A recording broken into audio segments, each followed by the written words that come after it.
Hello, and this is an off-topic video that I'm going to be showing you guys. This is how to make a paper pot.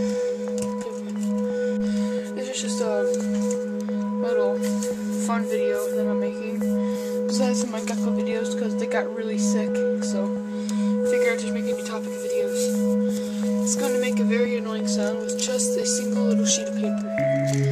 Now, I don't have any scissors, so I'm just going to be using this handy knife to cut a little rectangle, so please wait. I'll just skip.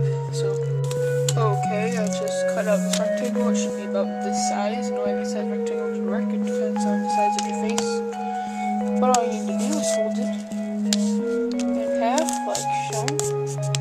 Then you need to cut two small triangles.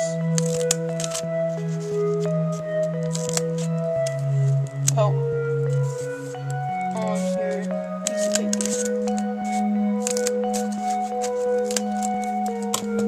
Like this, and then you just simply fold one back, fold the other back,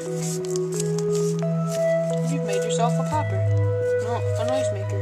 This is how the noisemaker should sound like. I did that much quieter than it should be because it's